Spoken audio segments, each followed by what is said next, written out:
Hello, I'm Michael Burris, the CEO of the South Carolina Policy Council. Welcome to our 2026 candidate interview series. I'm joined today by our research director, Sam Aaron, and Mike Burkhold, candidate for Comptroller General. Mike, thanks for joining us today. Really appreciate it. Thank you. So we're going to jump right in to some questions for our viewers to get to know you and why you're running for this office. And that is our first question. Can you please introduce yourself and why are you running for this office? Sure. So I'm Mike Burkhold. I live down on Sullivan's Island. I grew up in Chapin, went to the College of Charleston, spent some time up in York County, and then back down to Charleston, where I started a business and have sold it subsequently that processed a lot of pharmacy claims and medical claims. This time last year, I didn't anticipate I was going to be running for this office. It was about time for quarterly taxes, and I went in and paid my taxes. And generally, when I pay my taxes, I get this feeling of like, okay, well, wherever, I guess, hopefully that'll go to something good. And you don't have an idea, and it feels, unfortunately, it feels like you don't have any agency with it. It feels like there's nothing you can do to impact the way that it's spent. And I went back and sat on my porch and tried to console myself by doom scrolling on my phone. And I ran across this headline article that the state had lost $3.5 billion, which didn't help me initially with my feelings. But I thought it was million. It had to have been million, but I went back to the article and I saw that it was a billion. And because all this happened in 2023, I was able to kind of scroll through the history of things rapidly, and there's a 1.8 billion. And it just seems like, how does this happen? And I became because I had a business that processed claims, right? And that's really all these are. It's transactions. I mean, it should be money in, money out, and transactions. And it didn't make any sense to me. And I started trying to figure out how big is the state budget, and that wasn't accessible. I thought, this is ridiculous. I mean, with today's modern technology, you should have a state budget that's available to everybody with detail.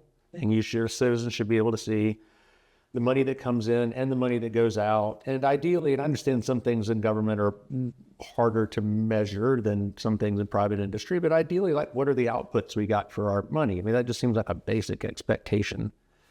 And we don't have it. And so it's like, well, that's something I can fix. I know how to fix that. And I got to thinking more about it, and I thought, well, this is also the office that processes every invoice the state pays.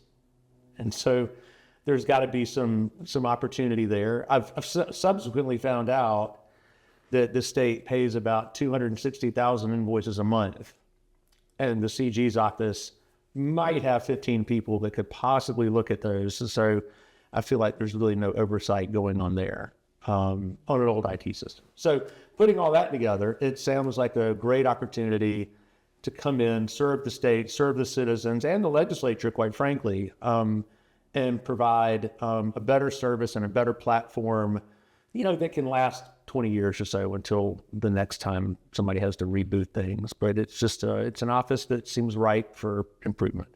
Thank you so much. Sure. Now, we've interviewed gubernatorial candidates, attorney general candidates. Everyone in our ether understands, I think in the state understands what those roles are. We've received some questions going, what is the Comptroller General? Yeah. What does it do? Would you be able to define for our viewers, in your own words, what that office does? What are the responsibilities? How do you view it maybe as a civilian equivalent in another business? So it really should fill the role of a CFO. I mean, it should be that big. It has been run as the role of a back office accountant historically. For whatever reason, the last elected controller just didn't really live into what the office should be, in my opinion. But it is the office that reports to the people. Everybody should have a clear understanding of money coming in, money going out, where it goes, and educating the public and the state employees and the state legislature on how we're spending money. That's the job. And approving invoices, being sure we're not paying things that we shouldn't be paying. Things that people have heard about, like with Doge, like, do we have software licenses we're not using? Are we paying duplicate invoices? All that type of stuff should be going through that office. And then what should be kind of small thing became the main thing in that office, and that's producing the annual financial report. And I don't mean small as in responsibility, it's a big responsibility, but that should be kind of the floor, right? Not like the ceiling and we hope that we get it right. You should be able, with modern accounting systems, to be able to produce that very reliably with the right systems and processes. And then the news shouldn't be on the CG's side, on the controller side, that it got done without error. That should be the floor. What it should be is the CG should be educating the public and the legislature about the financial state of the state and opportunities to save money and streamline. That's my view of things. I mean, I plan to have an annual video presentation on the state of our money, probably call it the money speech, and we'll go over everything from revenue in to revenue out. Yeah, just the communication, I think, is a big opportunity here in this seat, and that's where I think it should be. So really what I'm defining is what the seat can be is maybe what it has been. And that's why I think people don't know about it. It's just been so low profile. Thank you so much, Sam.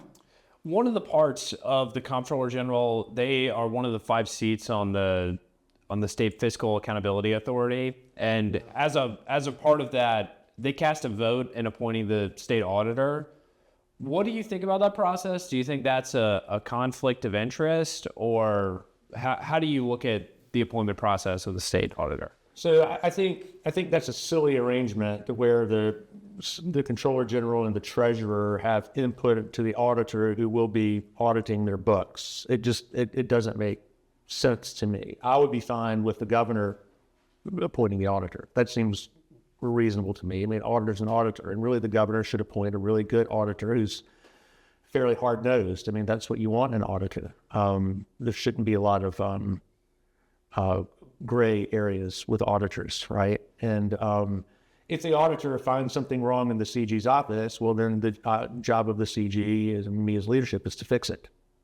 As far as the auditors, as far as the CG's office and the treasurer go, as it relates to auditing and the books being right, there's a lot of funds, there's a lot of money rolling through. There's going to be little errors and stuff all the time. That's why we work. We work to fix problems. I mean, that's why we have jobs and why we're staffing these things, right? But the thing is you want to be sure that those things are resolved. The rot that I saw in the state that still bothers me is that with these last explosion of data, and this kind of goes back to your question, I think, imagine it's probably why you're asking the question, is that all of the errors that were in the books that led to that $3.5 billion and $1.8 billion restatements and errors, the CG knew about it and his staff knew about it. The state auditor knew about it, and the external auditor knew about it. And for some reason, they felt comfortable hiding that or not just addressing an issue that needed to be fixed. It's kind of beyond me. You make a good point when talking about this $3.5 billion. I guess if you were Comptroller General, what steps would you put in place to avoid this kind of thing ever happening in the future?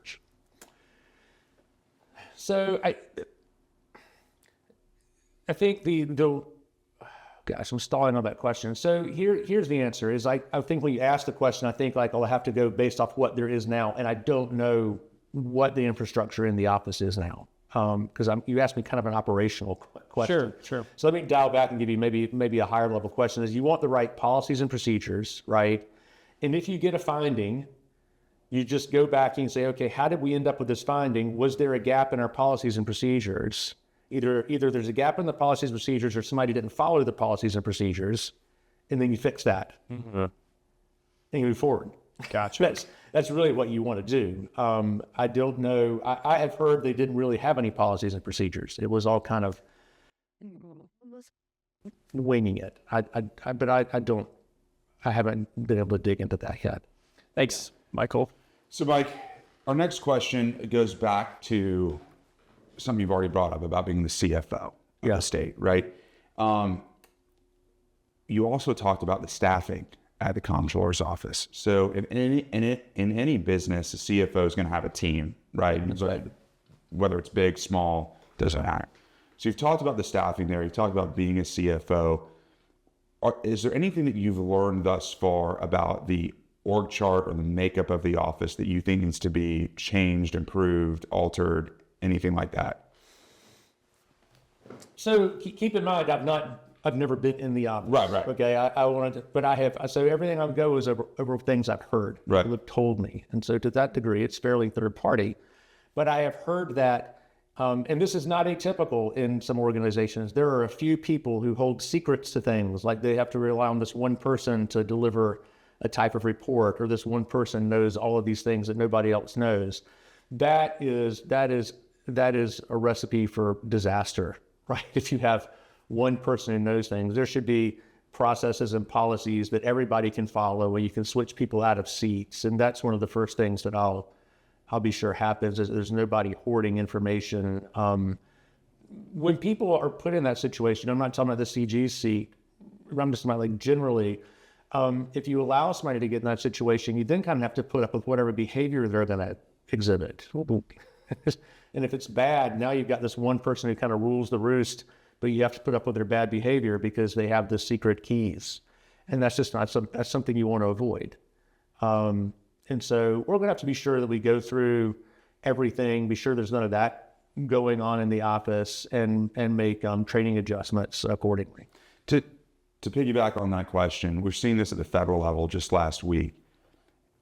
The federal government's trying to get some of the best and brightest Wall Street young folks Right. to come in and do a tour of duty. Right. We've got a lot of talent in this state, whether it is folks in individual out in businesses or coming out of college.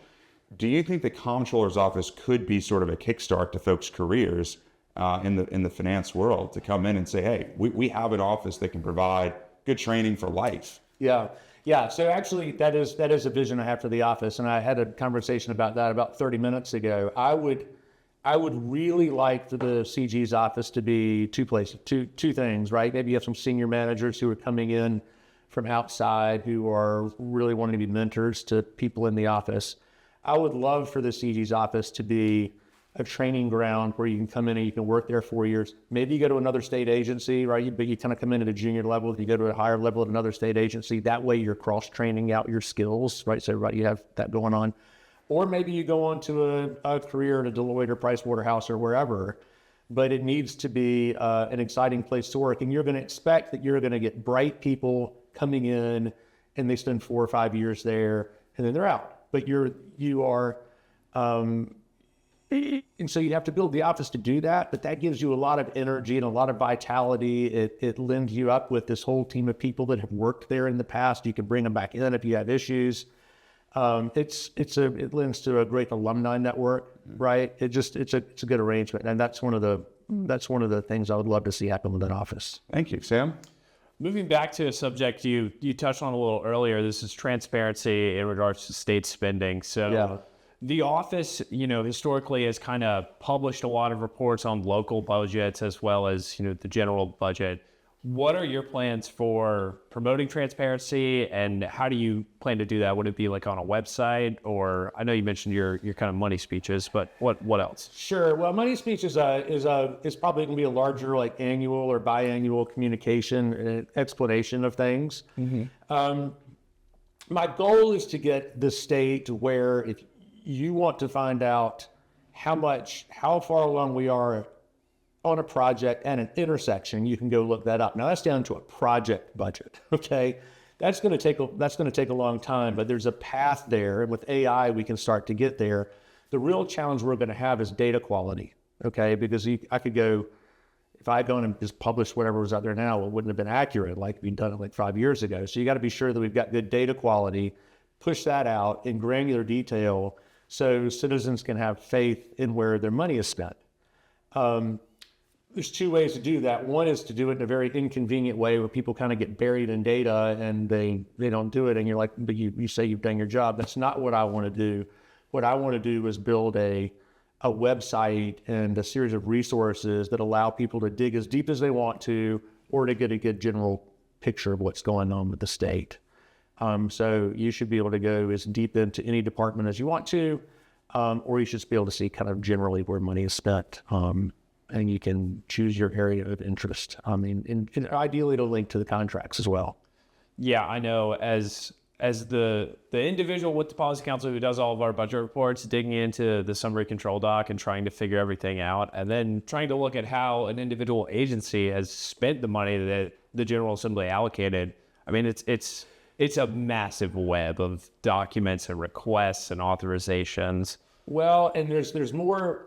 It even gets more complicated, right? There's all this, for lack of a better term in an interview, there's all this hidden money and carryover money from provisos, Right. that you doesn't seem to have very much sunlight on it.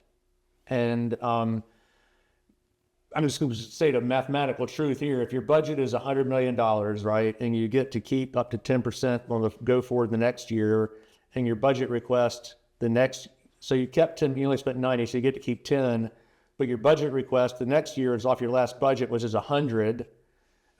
Right. You already know you only spent 90, but you're still requesting off of 100, probably asking for 110 this next year. Well, now there's a $20 million delta in what you actually need.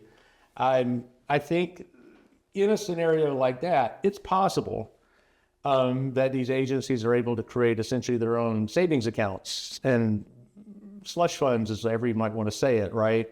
And so there needs to be transparency on that, because I think in those details, things can get lost that can lead up to, I think at the end of this next year, we're going to have over $5 billion in proviso funds. That's a lot of money. And that needs to have sunlight on it. Totally. Michael? So just kind of continuing on this general thought, would you be open to kind of supporting that same system when it comes to other fund and even federal funds? I don't know if statutorily that's an option, but supporting the opportunity for the people of the state of South Carolina to say, okay, here's other fund money and here's federal fund money that's coming to the state. How is it being spent? Oh, it never occurred to me that those weren't involved. Okay, well, there you go. All right. Yeah, the entire budget should be online. We got it. That's the policy wonk in all of us. Yeah. It never occurred to me that those weren't included. Well, that was a quick answer. Yeah. I'm satisfied. Sam? Your vision for the CG's office, once it's fully implemented, how would the taxpayers feel this? Yeah, so hopefully there's two ways, right? I mean, because the taxpayer is also a voter and citizen and everything else. The first thing is with transparency, I would want them to have more confidence in their governments, right? Like what I told you earlier about when I send my money out, that feeling that I had of just kind of hoping it went to the right place is not certainty. I mean, it's kind of an uneasy feeling. If I had gone to the state and been able to see exactly where the money was going, that would have I would have at least said, hey, they're accounting for it, but the whole story was they're not, right? And that the circular way back to your answer, you can't look at $3.5 billion and $1.8 billion and think, okay, everything else must just be fine, right? You got to think there's probably a lot of fires up under this thing. That might just be the smoke. And there's probably a lot of issues going on. So they probably aren't spending my money efficiently. How would they even know if they don't know where it is? If you can't even measure it? Like, how many dollars you have? How do you know they're being spent well? So I think the first thing is if you can put everything online and everybody can see where their money goes, that's going to provide some certainty just about where it goes. That's going to allow taxpayers and a lot of the people that I'm sure anybody would call activists that I meet with out on the campaign trail. I mean, you meet somebody at these parties and they come to see somebody running for controller. They're generally going to be an activist, right? They're interested in their government. That's going to allow them to go online and see where their money's going, and then to start having good opinions about with money spent in the right or wrong place. Right now, what we're doing is we're electing House members and senators that come to Columbia, and we think that they have all the tools they need when they get here to make the right financial decisions. I don't think that's the case, okay? I think that, because I've had some reach out to me and tell me that they're excited about my vision for making everything available, right? They just don't have access to the details of the budget. That's crazy, right? So once we can all see where our money is, we can start to have discussions about if we're spending it in the right place or not. I don't even think we can have those discussions right now, right? Because we aren't really sure where it's going. And so I think eventually it'll lead to trust. There'll be disagreements on where it's spent, sure, but that's what a democratic process is for, right? And so at least you can then know that you have some impact over where it's going, and you know that it's not just being lost or stolen. Shift. Mike, I think the question that everyone wants to know, if you're elected, does the mustache stay? Mustache stays, yeah, man. I've gone this far with it. Well, Mike, those are all the questions we have for you. Is there anything else you would like to add before we wrap up? Great question. I think the main thing is I believe that this office, my vision for this office, I believe that I can have an enormous impact on the state and the way that the state's run. It's a great opportunity for me to serve. I don't think generally anybody's going to remember who the Comptroller General is, so it's not like I'm running for fame. but it's a great opportunity to come up to Columbia, contribute in a meaningful way, and improve our state. And I really appreciate all the folks across the state that have shown an interest in finances. I hope that I have the opportunity to go back out on the road after I'm CG and start explaining to people where our money is spent. I think that'll be a great thing to do. And we'll get more people involved in the process, and maybe a little less disengaged. Get them involved, and they can know they can make a change. And so, I think that's where I'd like to leave everybody with. Thank you, sir. Well, we appreciate you coming. Thank you so much. Thank you all for watching. We look forward to seeing you next time.